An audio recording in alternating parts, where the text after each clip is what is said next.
We've got some good news to report this morning. Louisville basketball player Kevin Ware is expected to be released from an Indianapolis hospital today as he recovers from that awful leg break he suffered less than 48 hours ago. NBC's Kevin Tibbles is in Indianapolis with more on that. Kevin, good morning to you. Yes, Matt, after such a horrific-looking injury, Kevin Ware is expected to be released from the hospital here in Indianapolis later today, just in time to make the bench for this weekend's Final Four with his team.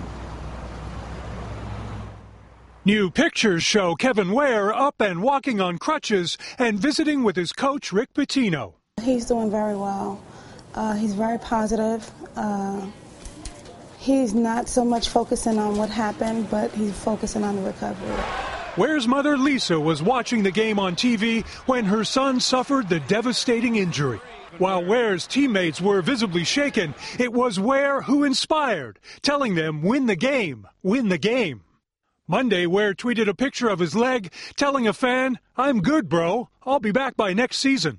All following a 2-hour surgery where doctors reset the bone and inserted a metal rod in his right leg. I would say that many people with this injury would be able to play basketball again without a problem. Athletes around the country have taken to Twitter to send their well wishes. LeBron James posting, "Prayers goes out to Kevin Ware and his family. May you have a speedy recovery, kid, and come back even stronger." I have no doubt that he'll be back bigger and stronger. Doctors say Ware may have had an existing stress fracture prior to the big break, but he's expected to make a full recovery. Matt? It's remarkable. Kevin Tibbles in Indianapolis this morning. Former NFL great Joe Theismann knows what Kevin Ware is going through. The quarterback broke his leg in a Monday night game back in 1985 when he was sacked by New York Giants linebacker Lawrence Taylor. The injury so severe it ended his career. Joe, it's always good to see you. Good morning.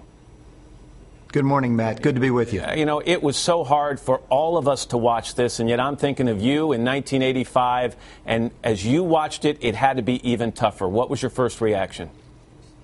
I was sickened to my stomach. It just conjured up all those memories instantly of what I went through that evening, the excruciating pain, and then all of the people around me and all the activity. And as I saw everybody start to get around Kevin, you know, it just kept playing over and over in my mind. Those things just don't ever leave you. Yeah, and, you know, CBS was very careful only to shoot Kevin from the waist up during those couple of minutes after he was down. But I was looking at the reactions of the fans and the coaches and the other players. And, boy, the looks on their faces and the tears in their eyes told you everything you needed to know, didn't they? They really did. I mean, they tell the full story. I know when my leg was broken, everybody talked about Lawrence grabbing his head. I mean, you don't need to see much more. And I agree with you. I thought they did a terrific job of not going deep into the injury, but showing the reaction of everyone. I mean, I can imagine Coach Pitino having it happen right at his feet, literally right at his feet. And I know I heard mine break when it happened, sound like two muzzled gunshots. I'm sure in Kevin's case, the guys that were close to the bench probably heard the same thing. And it's a sound you never forget. So let me get your perspective, though. Physically, I mean, he's younger than you were at the time. Therapy has come a long way. Surgery has come a long way. But what do you think he faces physically? I think physically the rehabilitation process is not going to be that difficult for him. The rod's going to give him stability, and it's just a question of the bone healing as long as there isn't any ankle or knee damage to any extent. So what about I think emotionally? He'll be absolutely fine.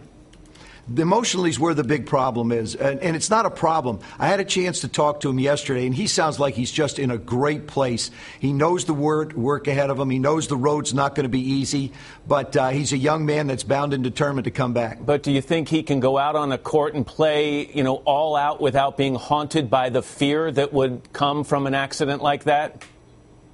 You will after you get out and start to practice and play. And, you know, he may turn an ankle or something, but with that rod in there, I doubt if he's ever going to break that leg again. All right, Joe Theismann, interesting perspective. Obviously, Joe, it's nice to see you. Thanks very much. Thank you. He's a great guy and was one of the first to tweet best wishes to Kevin Ware on Sunday night. Yeah.